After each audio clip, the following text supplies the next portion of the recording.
Previous video में students हमने question number 1 to 25 discuss किए थे। इस वीडियो में हम क्वेश्चन नंबर 26 to 50 डिस्कस करेंगे और उसमें हमने प्रीवियस वीडियो में आपको ये भी बताया था क्या पेपर का पैटर्न रहेगा, किस तरीके से क्वेश्चन आपको आपकी एक्सरसाइज में पूछे जाएंगे सॉरी आपके पेपर में पूछे जाएंगे, किस टॉपिक से किस टाइप का क्वेश्चन है वो इस सैंपल पेपर के माध्यम से हम लोग पता कर सकते हैं, फाइंड आउट कर सकते हैं स्टूडेंट्स। क्वेश्चन नंबर 26 देखिए क्या दिया हुआ है। A card is drawn well shuffled, है ना, डेक ऑफ, है ना, a card is drawn from a well shuffled deck of cards. What is the probability that card is neither king nor queen. हमें किसकी प्रोबेबिलिटी फाइंड आउट करनी है students? Probability of neither king और neither queen. नहीं तो वो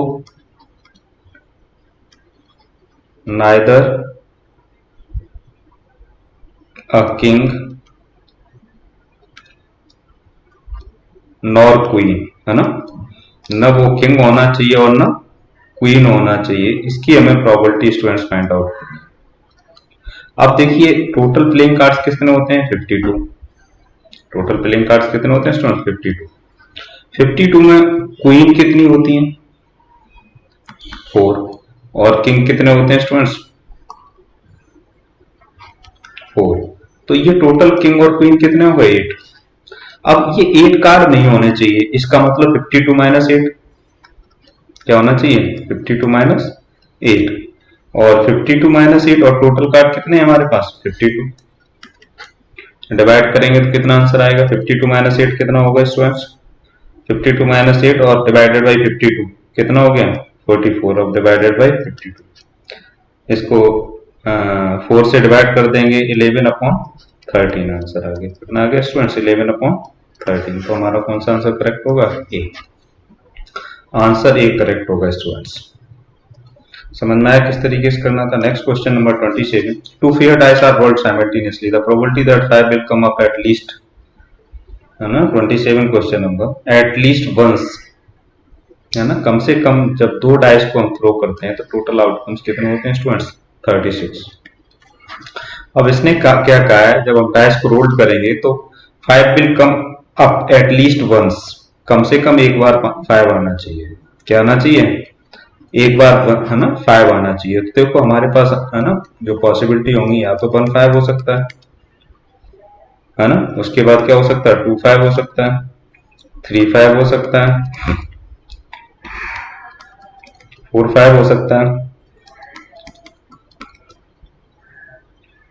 5 5 हो सकता है और 6 5 हो सकता है। उसके बाद ये भी आ सकता है 5 1 5 2 5 3 5 4 और 5 6। तो ये देखिए टोटल आउटकम कितने हो गए स्टूडेंट्स? 1 2 3 4 5 6 7 8 9 10, है ना। फेवरेबल आउटकम कितने हो गए? 11। और टोटल आउटकम कितने होते हैं? 36। तो समझ में आया कितना, क्या प्रोबेबिलिटी होगा इसका स्टूडेंट्स? 11/36। कौन सा आंसर करेक्ट होगा? B. Next question, question number 28। If 1 minus 1 plus sin square alpha equal to 3 sin alpha cos alpha, then the value of cot alpha are। Question number 28, cot alpha की value find out करनी है। किसकी value find out करनी है students? Cot alpha. आपको क्या दिया हुआ है?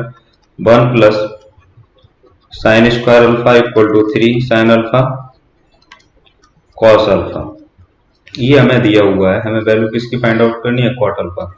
तो देखिए स्टूडेंट्स, जब भी इस टाइप का क्वेश्चन होगा तो हम सबसे पहले क्या करेंगे, ये जो हमें दिया हुआ है इसको, इसका यूज करके, है ना, 1 plus sine square equal to 3 sine alpha cos alpha, इसका यूज करके हम सॉल्व करेंगे और सॉल्व करने के बाद हम ये वैल्यू फाइंड आउट कर सकते हैं। तो देखिए कैसे फाइंड आउट करेंगे। 1 की जगह हम लोग स्टूडेंट्स क्या लिख सकते हैं? Sign square alpha plus cos square alpha plus sine square alpha तो ऑलरेडी दिया हुआ है, एक माइनस, इसको इधर शिफ्ट कर देते हैं तो कितना हो जाएगा? -3 साइन अल्फा और कॉस अल्फा इक्वल टू 0 हो गया। अब देखिए साइन स्क्वायर अल्फा कितना हो जाएगा? 2 साइन स्क्वायर अल्फा क्या लिखेंगे इसको students, 2 sine square alpha plus ये जो हमारा है -3 sine alpha cos alpha plus cos square alpha equal to कितना हो गया 0। अब देखो स्टूडेंट्स, हम इसको अगर फैक्टर करना चाहें तो फैक्टर कैसे कर सकते हैं। ये देखो -3 साइन अल्फा कॉस अल्फा दिया हुआ है, और यहां से अगर हम 2 साइन अल्फा है ना, इसको अगर शिफ्ट कर लें, देखो क्या लिख लें इसको, 2 sine square alpha -2 sine alpha cos alpha -2 sine alpha cos alpha और minus sine alpha cos alpha plus cos square alpha equal to 0। अब देखो यहां से क्या कॉमन आ रहा है स्टूडेंट्स, 2 साइन अल्फा कॉमन ले लें। 2 साइन अल्फा क्या कर लिया हमने, कॉमन ले लिया, तो यहाँ क्या बचा साइन अल्फा और माइनस कॉस अल्फा, ये आएगा ना स्टूडेंट्स।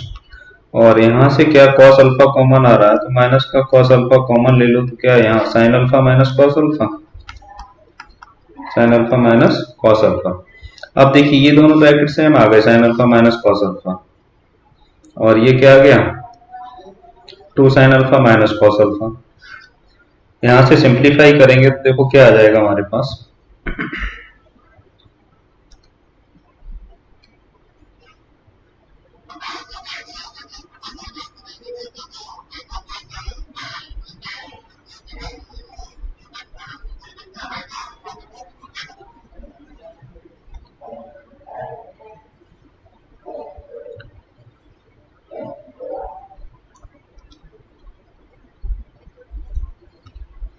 देखो क्या है हमारे पास 2 sine alpha minus cos alpha, और दूसरे ब्रैकेट में क्या है sine alpha minus cos alpha equal to 0 आया।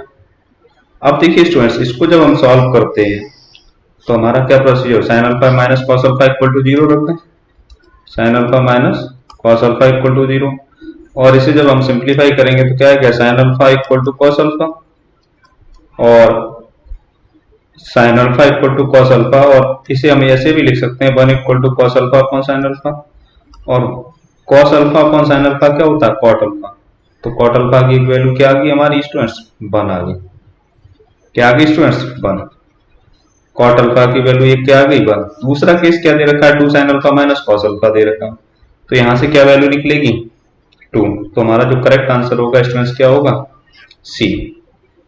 नेक्स्ट क्वेश्चन देखिए, क्वेश्चन नंबर 29 क्या दिया हुआ है, the vertices of parallelogram are given here. ये पैरेललोग्राम के वर्टाइसेस आपको दिए हुए हैं, बहुत अच्छा क्वेश्चन है ये भी। एक पैरेललोग्राम है ए बी सी डी, इसके वर्टाइसेस ए के क्या दिए हुए हैं आपको स्टूडेंट्स 1,2, और बी के क्या दिए हुए 4,5, और सी के वर्टाइसेस क्या दिए हुए x,6, और डी के क्या दिए हुए 3,5। Then find the value of x y की वैल्यू फाइंड आउट करनी है। तो देखो स्टूडेंट्स कैसे फाइंड आउट करेंगे, आप लोग अच्छे से जानते हैं, ये पैरेललोग्राम है, पैरेललोग्राम के जो डायगोनल होते हैं वो इक्वली बाइसेक्ट करते हैं, तो ये जो पॉइंट होगा ए सी का मिड पॉइंट होगा वो, और बी डी का भी मिड पॉइंट होगा वो।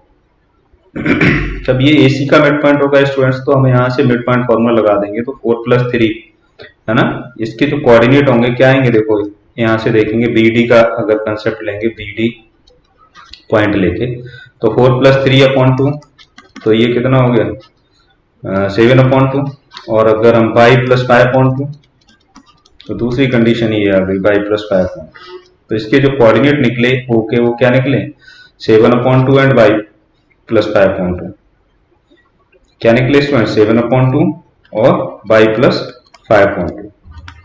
ये तो हमने बी डी पॉइंट बी और डी लेके लिया था, अगर हम कोऑर्डिनेट ए और सी के लेके अगर हम सॉल्व करेंगे तो देखो कितना आ जाएगा 1+x/2, ये तो x के पॉइंट आएंगे, और 6+2/2 ये किसके पॉइंट आ गए, कोऑर्डिनेट ए के पॉइंट आए, लेकिन हमने कौन सा डायगोनल कंसीडर किया है ए सी वाला।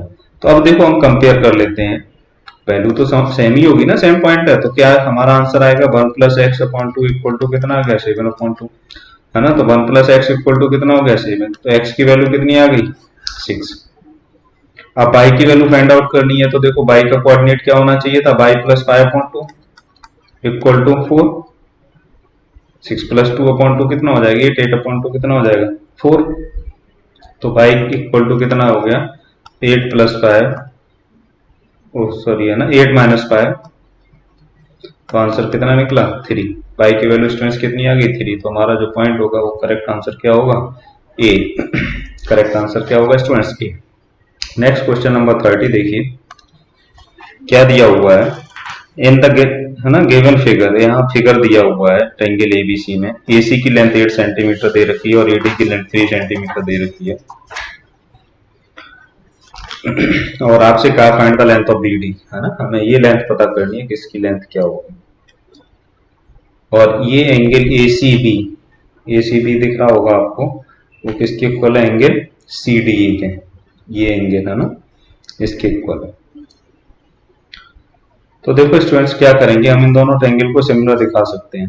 कैसे सिमिलर दिखाएंगे, देखिए स्टूडेंट्स इन ट्रायंगल एसीडी और in triangle ABC, in triangle ACD and triangle ABC, ये दोनों ट्रायंगल क्या सिमिलर हैं। देखो एंगल सी डी के इक्वल है और ए एंगल दोनों में कॉमन है, तो ये दोनों ट्रायंगल क्या हो गए triangle ACD similar to triangle ABC. किस क्राइटेरिया से हो गए स्टूडेंट्स, ए क्राइटेरिया से। जब ये ट्रायंगल सिमिलर हो गए तो इनकी करस्पॉन्डिंग साइड्स इक्वल होंगे।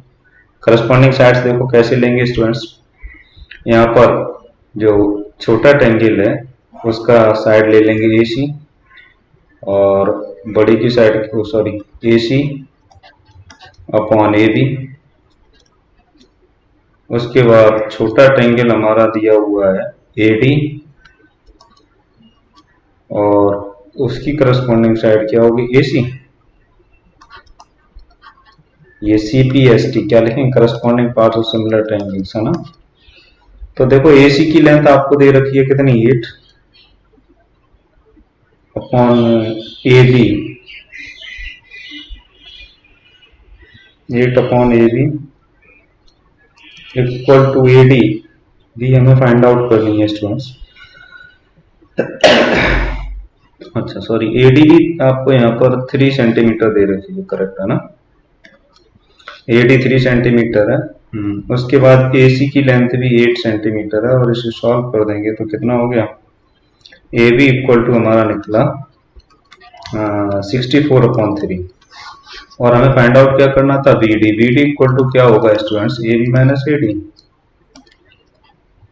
और ए बी की लेंथ निकली 64/3 माइनस 3 और 64/3 माइनस 3 करेंगे तो हमारा आंसर 3 3 या 9 है ना, 9 कितना आ जाएगा 55/3। कितना आएगा स्टूडेंट्स 55/3। तो हमारा जो करेक्ट आंसर होगा वो क्या होगा C. Now question number 31 the equation of perpendicular bisect of line segment joining point A and B. देखो क्या क्वेश्चन का मतलब, पहले डायग्राम देखिए स्टूडेंट्स। ये दो पॉइंट हैं ए और बी। इस पॉइंट के जो कोऑर्डिनेट है, ए के कोऑर्डिनेट दे रखे हैं 4,5 और बी के कोऑर्डिनेट है -2,3। ये जो लाइन सेगमेंट है इसका हमें परपेंडिकुलर बाइसेक्टर ड्रॉ करना है। परपेंडिकुलर बाइसेक्टर मान लो ये रहा, ये एंगल 90 डिग्री होगा स्टूडेंट्स। अब परपेंडिकुलर बाइसेक्टर ड्रॉ करना है तो ये ध्यान रखना पड़ेगा इस पे जो भी पॉइंट होगा वो सारे इक्वल डिस्टेंस पे होंगे, इक्वल डिस्टेंस पे होंगे। देखो ये डिस्टेंस भी अगर हम देखें तो इक्वल होगी, इसके बाद अगर ये भी डिस्टेंस लेते हैं तो वो सारे पॉइंट इस पे क्या होंगे इक्वल डिस्टेंस पे होंगे। तो हम ये पॉइंट एक्स और वाई कंसीडर कर लेते हैं। अब जब ये इक्वल डिस्टेंस पे होंगे, इस पॉइंट को सी दे दें तो इसका मतलब ए सी इक्वल टू बी सी होगा। अरे ये कंसेप्ट भी पढ़ा है ना हम लोगों ने 10th क्लास में। और जब ए सी की लेंथ निकालेंगे तो ए सी की लेंथ क्या होगी x-4 whole square plus y-5 whole square equal to x+2 whole square plus y-3 whole square, square root के अंदर हो जाएगा। और इसे सिंप्लीफाई करेंगे स्टूडेंट्स तो हमारे पास इक्वेशन मिल जाएगी इसको हम सॉल्व करेंगे तो इक्वेशन हमारी क्या मिलेगी, स्क्वायरिंग ऑन बोथ साइड कर देंगे है ना, और इनका स्क्वायर ओपन कर देंगे तो लास्ट में जो हमारा सॉल्यूशन मिलेगा वो क्या मिलेगा, 3x plus by minus 7 equal to 0। 3x plus by minus 7 equal to 0। तो हमारा करेक्ट आंसर क्या होगा, डी। करेक्ट आंसर क्या होगा students, D. Now next question 32। In the given figure D is the midpoint of BC. D is the midpoint of BC. Then find the value of cot y upon cot x. क्या निकालना है हमें, इसकी value find out करनी है, cot y upon cot x। यहाँ पर हमें क्या वैल्यू फाइंड आउट करनी है, cot y upon cot x। तो देखो स्टूडेंट्स, cot y की वैल्यू यहाँ से क्या निकलेगी, इस एंगल में देखिए, आप लोग जानते हैं cot y base upon perpendicular है ना, तो cot y के लिए बेस क्या हो जाएगा, AC। cot y की अगर वैल्यू ट्रिग्नोमेट्रिक रेशियो से निकालेंगे तो क्या हो जाएगा, AC अपॉन BC, और cot x क्या हो जाएगा, AC upon CD। AC upon CD। और देखिए स्टूडेंट्स, जो हमारा AC से AC कैंसिल हो जाएगा तो हमारा रिजल्ट क्या निकलेगा, CD upon BC।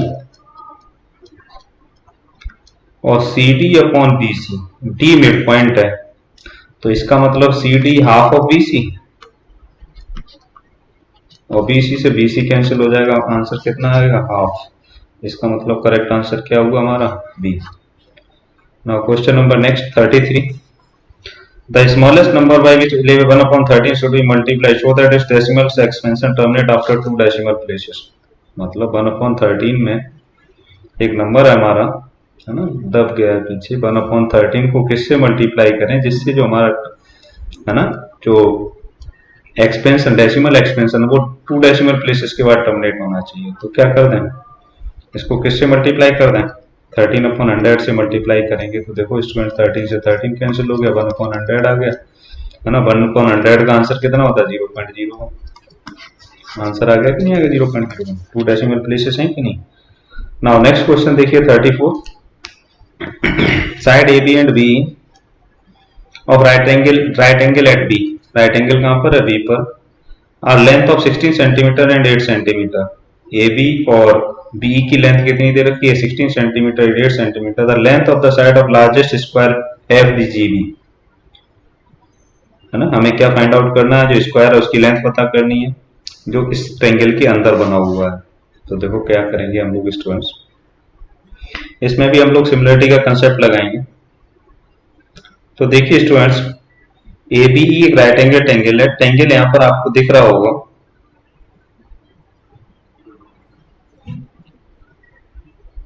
ABE, AFD और DGE क्या कंसीडर कर लें, इन ट्रायंगल AFD और triangle DGE। Triangle AFD and triangle DGE दोनों देखो ट्रायंगल सिमिलर है। कैसे सिमिलर है, देखो ये एंगल 90 डिग्री हो गया, ये एंगल 90 डिग्री हो गया। एक क्राइटेरिया से ये दोनों ट्रायंगल कैसे हैं, सिमिलर, क्योंकि ये जो एंगल और है ना, ये एंगल और ये एंगल भी इक्वल होगा। कैसे एंगल है स्टूडेंट, करस्पॉन्डिंग एंगल है। करस्पॉन्डिंग एंगल्स कैसे होते हैं, इक्वल होते हैं। तो ये जो ट्रायंगल हमारे हो गए triangle AFD is similar to triangle DGE। किस क्राइटेरिया से हो गया स्टूडेंट्स, ए क्राइटेरिया से ट्रायंगल सिमिलर हो गए। जब ये दोनों ट्रायंगल सिमिलर हो गए तो फिर हमारा जो नेक्स्ट इनकी जो करस्पॉन्डिंग पार्ट्स होंगे, करस्पॉन्डिंग साइड्स होंगे, वो कैसे होंगे, प्रोपोर्शनल होंगे। वो क्या ले लें हम, देखो AF अपॉन GD या DG equal to FD upon GE, FD upon GE। अब देखिए AF है ना, हम इसकी साइड को x कंसीडर कर लेते हैं तो AF हमारा कितना हो जाएगा, 16 माइनस x। DG कितना हो जाएगा, x। FD भी कितना होगा, x। और उसके बाद GE कितना हो जाएगा, 8 माइनस x। और जब इसे सॉल्व करेंगे तो हमारे पास क्या आ जाएगा स्टूडेंट्स, देखिए क्रॉस मल्टीप्लाई करके इसको जब सॉल्व करते हैं तो हमारे पास एक रिजल्ट आएगा, वो कितना आएगा 128x 128 इक्वल टू 24x। और इसे सिंप्लीफाई करेंगे तो x की वैल्यू कितनी आ गई 16/3 सेंटीमीटर। कितना आ गया स्टूडेंट्स 16/3 सेंटीमीटर। तो हमारा करेक्ट आंसर क्या होगा बी। करेक्ट आंसर क्या होगा students B. Now next question देखिए, क्वेश्चन नंबर 37। देखिए स्टूडेंट्स कैसे करेंगे इस क्वेश्चन को, क्वेश्चन नंबर 37 को। कोऑर्डिनेट ज्योमेट्री से रिलेटेड क्वेश्चन है, बहुत अच्छा क्वेश्चन है। Question number 37,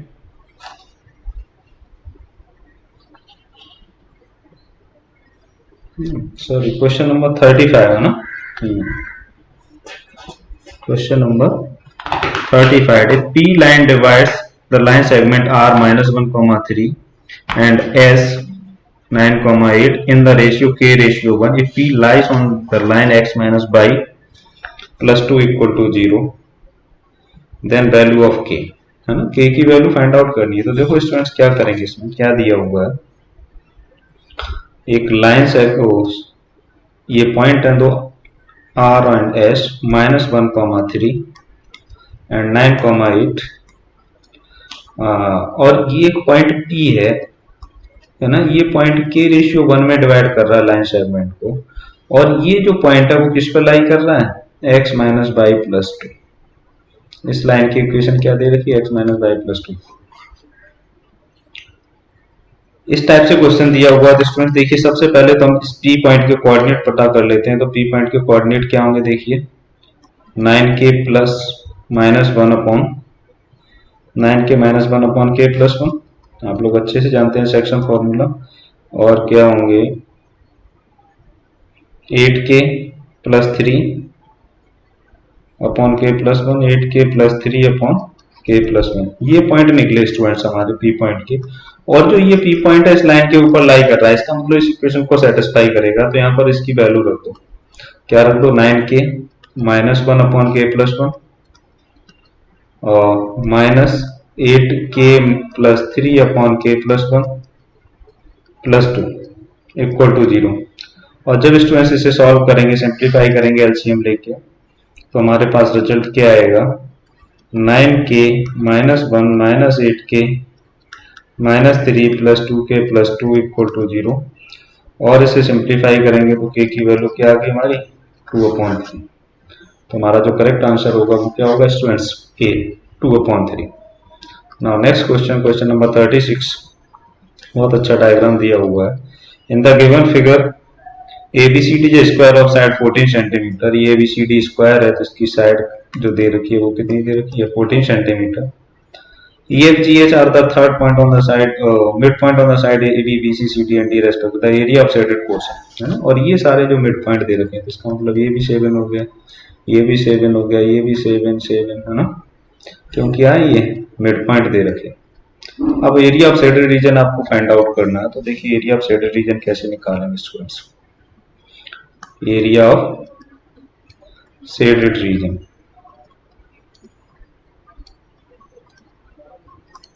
area of shaded region equal to देखो क्या आएगा हमारा, क्या निकालना है एरिया ऑफ सेमी सर्किल। आपको दिख रहा होगा स्टूडेंट्स, ये देखो यहां से लेके ये पार्ट तो है ही हमारा, तो एरिया ऑफ सेमी सर्किल। अब उसके बाद हमारे पास ये पार्ट दो बचे, ये हम क्या करते हैं एरिया ऑफ जो हमारा स्क्वायर है उसका आधा निकाल दें, हाफ स्क्वायर। क्या कर दें area of half square minus area of 2 quadrant, area of semi circle भी कह सकते हैं या एरिया ऑफ हाफ स्क्वायर, है ना। में से ये जो 2 क्वाड्रेंट हैं इनका एरिया क्या कर दें माइनस कर दें, है ना। एरिया ऑफ हाफ स्क्वायर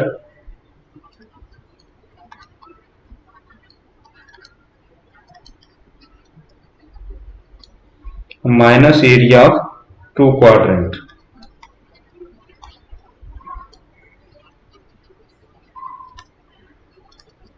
है ना। तो एरिया ऑफ सेमी सर्किल का आप लोग अच्छे से फॉर्मूला जानते हैं, क्या होता है पाई r² अपॉन 2, है ना। पाई r² अपॉन 2 निकालेंगे और आर की वैल्यू यहाँ पर कितनी होगी, 14 होगी। उसके बाद अगर पाई आर स्क्वायर अपॉन 2 आर कितना रख देंगे, आर 7 हो जाएगा, करेक्ट है ना। उसके बाद हमारा जो सेमी स्क्वायर होगा तो उसमें कैसे निकालेंगे, 14 इंटू 7 कर देंगे, या हम ऐसे भी हाँ इसको कितना हो जाएगा, 98 हो जाएगा, और 98 है ना। उसके बाद हमारे जो दो क्वाड्रेंट है ना, उनका एरिया निकालेंगे स्टूडेंट्स, तो वो कितना आएगा, क्वाड्रेंट का एरिया कितना होता है, 1/4 ऑफ पाई आर स्क्वायर। तो जब हमारा रिजल्ट आएगा तो देखिए स्टूडेंट्स क्या आएगा, एरिया हमारा क्या निकलेगा, क्योंकि यहाँ पर जो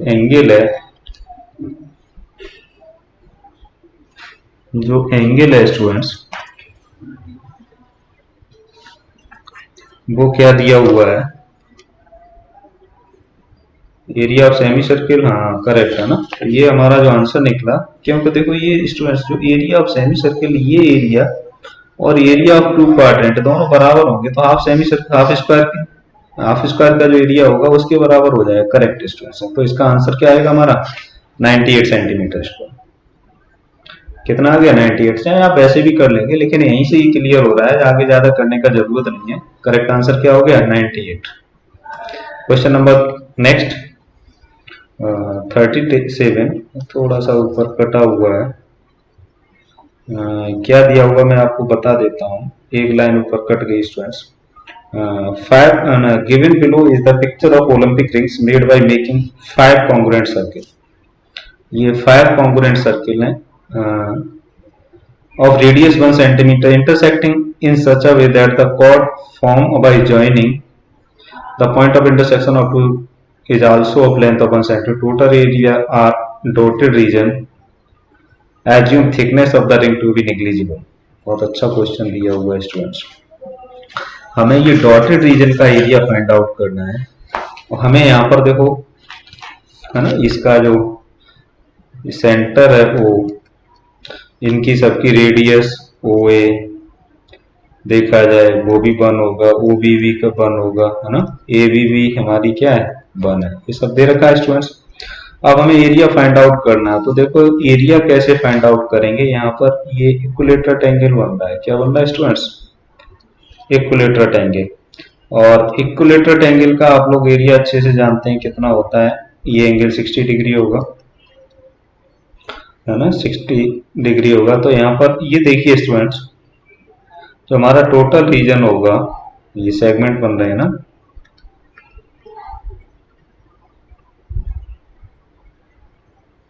है ना, जो हमारा एरिया होगा, क्योंकि यहाँ पर देखो ये पार्ट, इसका एरिया, ये सेगमेंट एक बना, और दूसरा सेगमेंट ये दिख रहा होगा, तो ये सब में है ना, सब में दो दो सेगमेंट बने हुए हैं स्टूडेंट्स।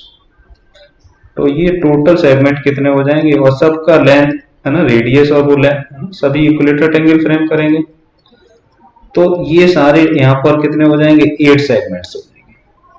क्योंकि आपने देख रहा होगा एक इस रिंग से बन रहा है, ग्रीन वाली से, एक रेड वाली से, तो टोटल सेगमेंट कितने हो जाएंगे। तो हमारा जो एरिया होगा, रिक्वायर्ड एरिया, ध्यान से देखेंगे स्टूडेंट्स, रिक्वायर्ड एरिया कितना निकलेगा, 8 into area of 1 segment, 8 into area of segment, है ना। और एरिया ऑफ सेगमेंट के लिए आर तो आपको 1 दिया हुआ, और थीटा कितना दिया हुआ, 60 डिग्री। तो हम लोग क्या फॉर्मूला लगा लेंगे, 8 into 60 upon 360 into pi, r की वैल्यू कितनी दे रखी है, 1। उसके बाद हम क्या करेंगे स्टूडेंट्स, माइनस कितने ट्रायंगल बनेंगे यहाँ पर, √3/4 ए स्क्वायर, इसको सिंप्लीफाई कर देंगे तो हमारे पास जो आंसर आएगा स्टूडेंट्स, ये कैंसिल हो जाएगा, 6 आ जाएगा ना। तो हमारे पास क्या आंसर आया, 8 इंटू पाई/6 माइनस √3/4। तो ये हमारे पास जो एरिया निकलेगा वो कितना निकला, 8 इंटू पाई/6 माइनस √3/4। हमारा जो करेक्ट आंसर होगा वो क्या होगा स्टूडेंट्स, डी। बहुत अच्छा क्वेश्चन दिया हुआ था। Now next question, question number 38। देखिए स्टूडेंट्स इसमें क्या दिया हुआ है, if 2 and 1/2 are the zeros of this polynomial, है ना, हमारा पॉलिनोमियल इधर छुप गया है पीछे, तो देखो मैं इधर लिख देता हूँ, px² + 5x + r, px² + 5x + r, दो जीरोज यहाँ पर दिए हुए हैं और हमें p और r की वैल्यू पूछी है। तो देखो स्टूडेंट्स किस तरीके से निकालेंगे, यहाँ पर पहले तो p की वैल्यू x = 2 रख दो और x = क्या रख दो 1/2। तो देखो क्या करेंगे, जैसे 2 रखेंगे तो कितना हो जाएगा 4p + 10 + r = 0। दूसरी 1/2 वैल्यू रखेंगे तो कितना हो जाएगा p/4 + 5/2 + r = 0। ये दो इक्वेशन मिल गई, दोनों इक्वेशन को हम लोग जब सॉल्व करेंगे स्टूडेंट्स तो हमें p और r की वैल्यू मिल जाएगी, और वो वैल्यू क्या मिलेगी, p = r = -2। आप लोग अच्छे से जानते हैं कैसे सॉल्व करेंगे, कैसे सॉल्व करेंगे students, bye linear equation two variable. बहुत सारे मेथड पढ़ा है हमने, substitution method, elimination method, cross method, आप किसी भी मेथड का यूज करके सॉल्व कर सकते हैं students. Now next question, question number 39। The circumference of a circle is 100 centimetre, the side of square inscribed in the circle is, है ना, क्या दिया हुआ है, एक सर्किल है स्टूडेंट्स, इसके अंदर एक स्क्वायर बना हुआ है, सर्किल है और इसके अंदर एक स्क्वायर बना हुआ है, और सर्किल की सर्कमफ्रेंस आपको दी हुई है, क्या दी हुई है, सर्किल की सर्कमफ्रेंस दी हुई है। आपसे क्या पूछी है, साइड का मेजरमेंट, आपको क्या दिया है इसका मतलब 2πr = 100 दिया हुआ है, तो r = कितना निकला 100/2π, r की वैल्यू क्या आ गई 100/2π। और हम ऐसे भी कह सकते हैं इसको डायगोनल निकालना, 2r = कितना निकला 100/π, ये हमारा क्या आ गया, डायमीटर आ गया, 2r का मतलब क्या हुआ, डायमीटर।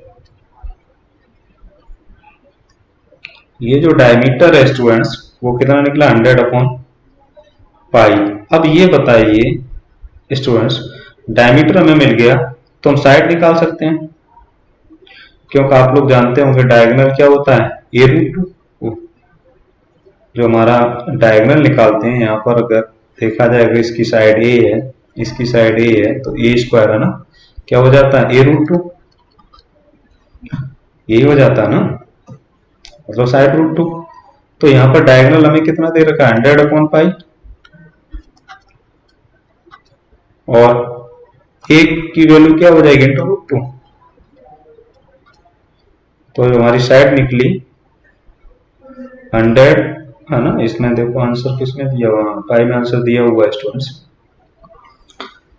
जो हमारी साइड निकलेगी वो क्या निकलेगी, इसको हम लोग रैशनलाइज कर देंगे,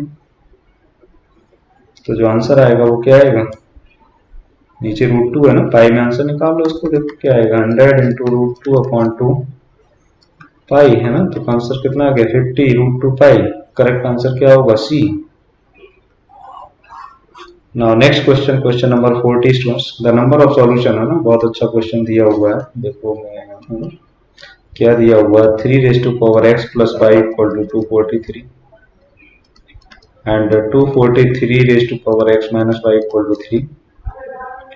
तो देखिए स्टूडेंट्स किस तरीके से हमें सॉल्व करना है, इसके 243 के फैक्टर कर देंगे आप लोग, क्या करेंगे, तो ये देखो कितने आएंगे, इसे हम क्या लिख सकते हैं 3⁻x + y = 3�5। ऐसे इसे हम क्या लिख सकते हैं 3⁵x - y = 3, अरे लिख सकते हैं ना। तो हमारे पास जो वैल्यू निकली वो क्या निकली, एक तो हमारे पास इक्वेशन ये बन गई x + y = 5, और दूसरी क्या बन गई 5x - 5y = 1। इन दोनों इक्वेशन को सॉल्व कर लेंगे और x और y की वैल्यू निकाल लेंगे। अब सबसे बड़ी बात यहाँ देखा जाता है कि हमें क्या पूछा है, नंबर ऑफ सॉल्यूशन, तो ये a1/a2 is not equal to b1/b2, क्या दी निकलेगा यहाँ पर a1/a2 is not equal to b1/b2। इसका मतलब कंडीशन क्या होगी, यूनिक सॉल्यूशन, और यूनिक सॉल्यूशन में कितने सॉल्यूशन होते हैं स्टूडेंट्स, 1 सॉल्यूशन। करेक्ट आंसर हमारा क्या होगा, बी। तो ये स्टूडेंट्स सेक्शन ए और सेक्शन बी के क्वेश्चन हम लोगों ने डिस्कस कर लिए, आपको है ना 20 से लेकर फर्स्ट सेक्शन ए में 20 में से 16 क्वेश्चन करने हैं और सेकंड सेक्शन बी में से भी 20 में से 16 क्वेश्चन करने थे। अब हमारे 10 क्वेश्चन दिए हुए हैं, है ना। जो 10 क्वेश्चन है केस स्टडी बेस्ड क्वेश्चन है, देखिए किस तरीके से इन्हें सॉल्व करेंगे स्टूडेंट्स। और इन 10 क्वेश्चन में से 8 क्वेश्चन आपको कर। तो देखो क्या दिया हुआ है। पहला ही क्वेश्चन है, the figure given alongside show the path of a driver when C takes a jump from the diving board. Clearly it is parabola, correct है ना। Annie was standing on a diving board 48 feet above the water level. She took a dive into the pool. Her height above the water level at any time t in second is given by the polynomial s t equal to this, है ना। ये दिख रहा होगा, है ना आपको, quadratic polynomial. अब देखिए what is the value of के। के की वैल्यू फाइंड आउट करनी है इस कंडीशन में। पहला ही क्वेश्चन दिया हुआ है। पहला क्वेश्चन पहले तो मैं, है ना, आपको आगे दिखा देता हूं। What is the value of के। के की वैल्यू क्या हो सकती है समझो। ये है ना इक्वेशन हमें क्या दी हुई थी, मैं यहाँ पर लिख देता हूँ, -16t² प्लस 8t प्लस के। ये हमें पॉलिनोमियल दिया है एच टी में। के की वैल्यू फाइंड आउट करनी है स्टूडेंट्स। तो के की वैल्यू क्या होगी, क्वेश्चन नंबर 41 है। अब ये बताइए इनिशियली अगर देखा जाए, इनिशियली जो हमारा टी होगा वो क्या होगा, 0 होगा। और जब 0 होगा तो उसकी हाइट, है ना मैक्सिमम हाइट कितनी दे रखी है, 48, है ना। उधर क्वेश्चन में दिया हुआ है स्टूडेंट्स मैक्सिमम हाइट, है ना, यहां से वो कूद रही है। ये 48 feet above the water level. तो अब यहां पर हम अगर वैल्यू रखते हैं h0, टी की वैल्यू क्या कर दें, 0 रख दें, तो देखो यहां पर कितना आ जाएगा, 6, ये 0 हो जाएगा फर्स्ट टर्म, दूसरा टर्म भी 0 हो जाएगी।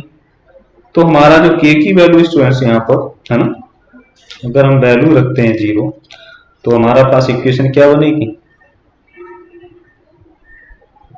जो हमारा फर्स्ट केस है ना, इक्वेशन हमारा h, है ना, h0 हाइट उस समय क्या थी उसकी, 48 थी।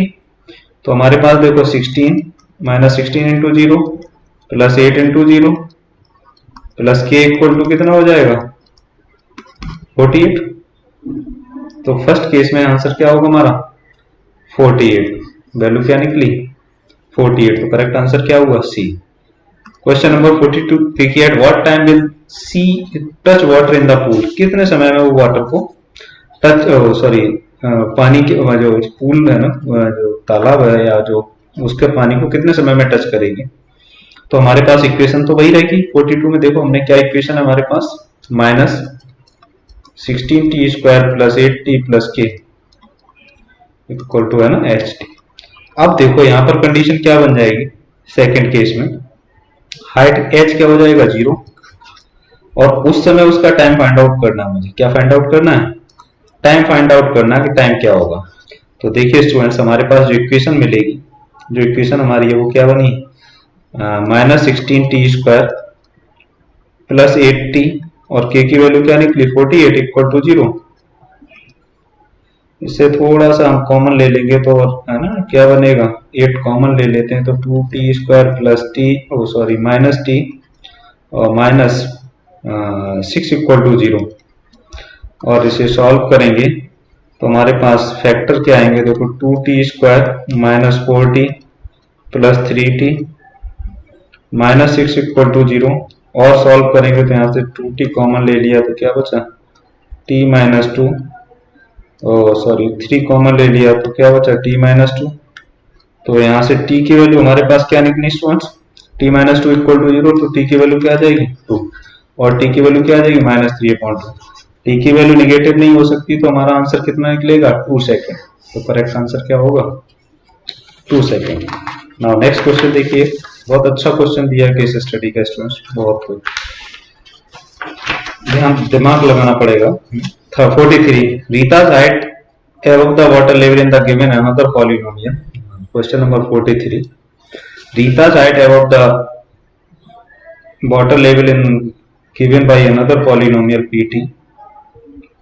With 0 -1 and 2 pt is given by, है ना। हमें दूसरा पॉलिनोमियल बनाना है स्टूडेंट्स, है ना, जिसके आपको जीरो दे रखे हैं -1, 2, क्या दे रखे हैं -1, 2।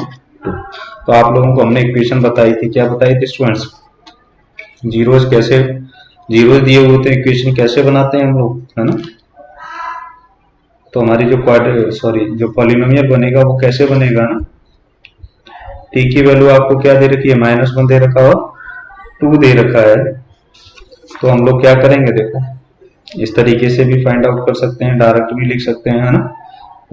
क्या लिख सकते हैं इसको स्टूडेंट्स, k इंटू टी +1 हो जाएगा और t -2 हो जाएगा। और इसे जब हम लोग सॉल्व करेंगे स्टूडेंट्स, है ना, ये तो इक्वेशन बन गई। अब क्या कहा है हमारे पास इक्वेशन, है ना, जो क्वाड्रेटिक पॉलिनोमियल बनेगा, देखो क्या बनेगा। अब देखो यहाँ पर क्या, हमें k की भी तो वैल्यू फाइंड आउट करनी है। अब यहाँ पर हमने t0 लिया था स्टूडेंट्स, उस समय हाइट कितनी थी, 48। और अब कंडीशन हम 2 लगाते हैं तो k की वैल्यू हमारी क्या निकलेगी, देखो k की वैल्यू हमारी क्या निकलेगी, यहाँ पर हम क्या रख देंगे, p0 equal to k into 0² -0 -2 equal to 48।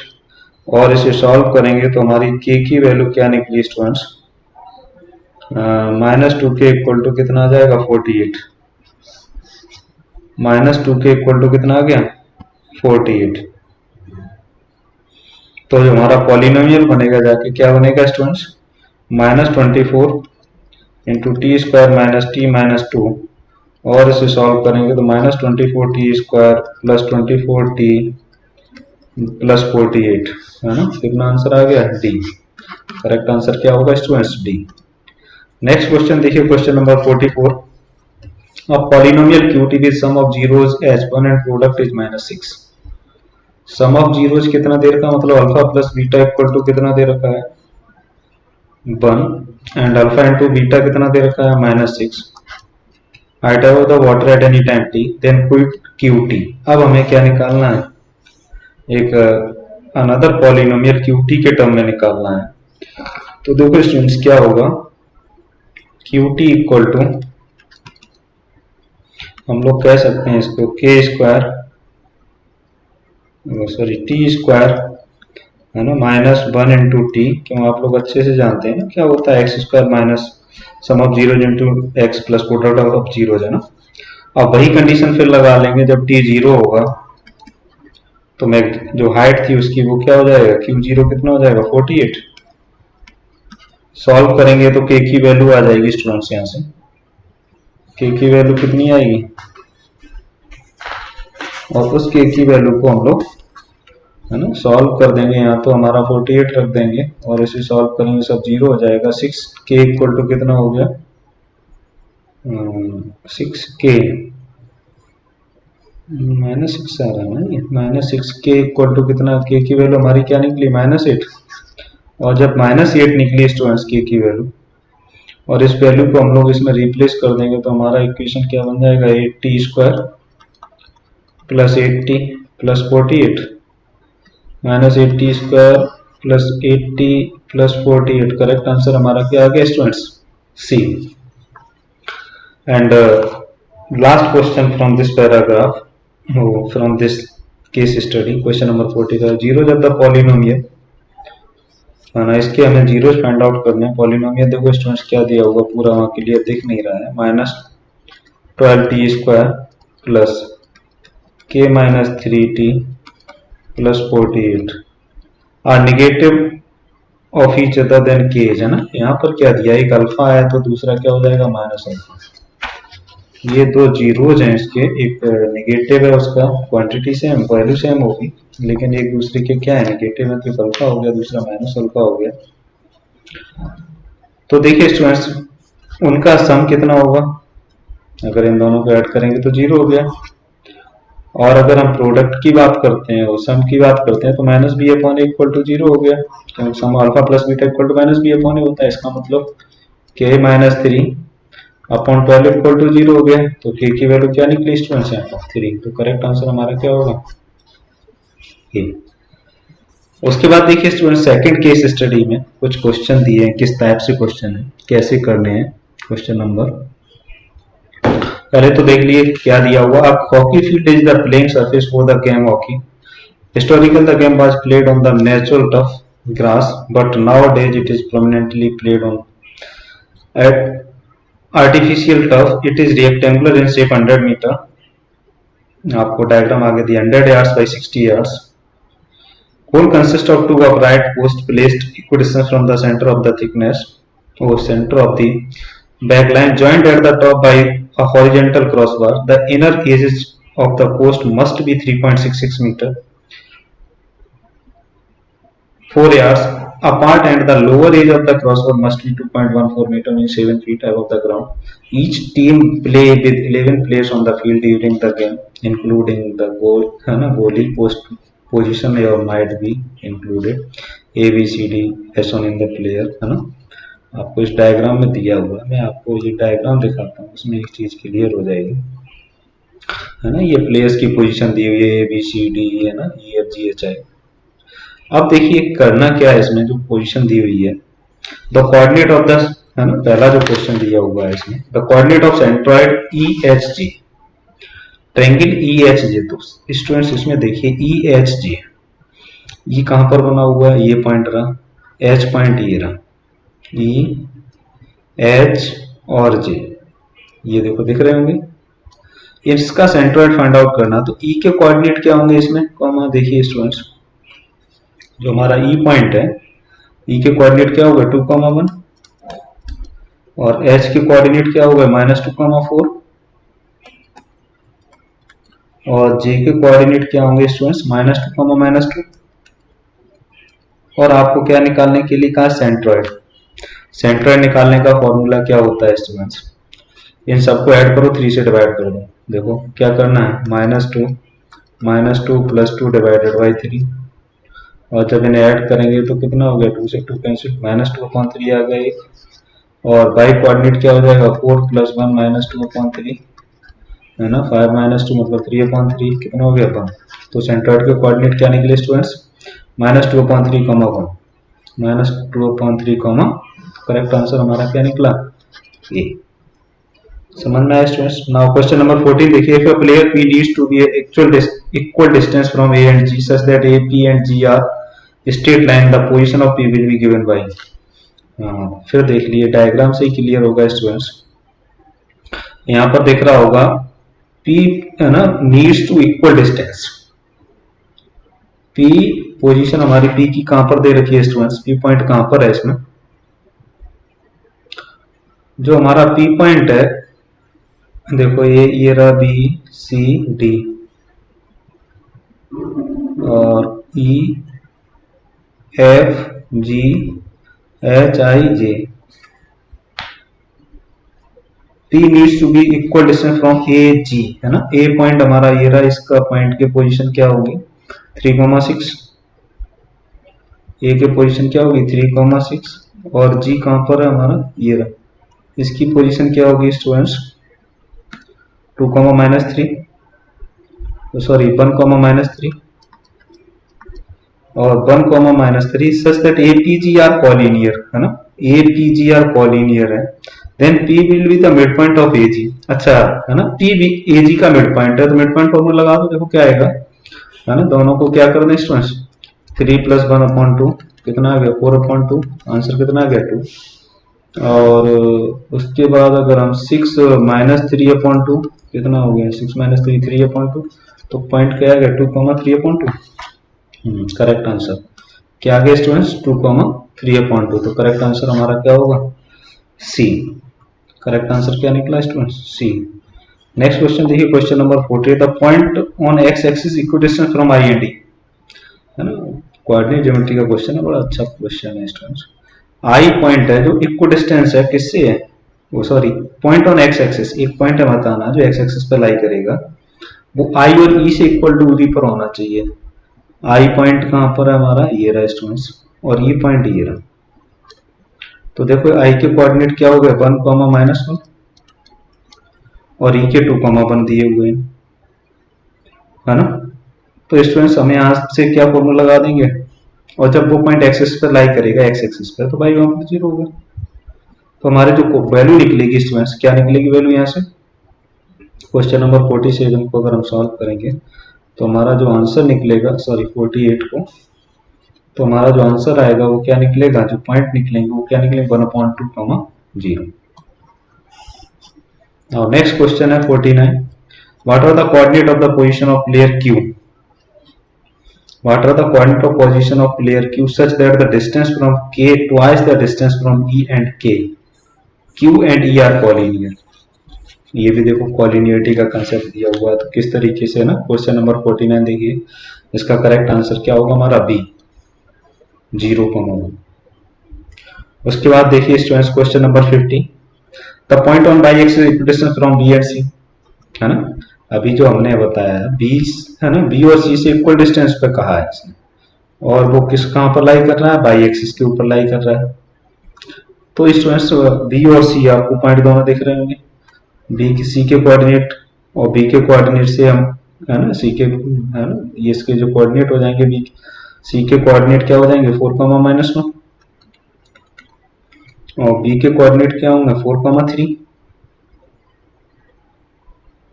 4,3, और जो बाई एक्सिस पे पॉइंट लाई करेगा उसके कोऑर्डिनेट क्या होंगे 0,y।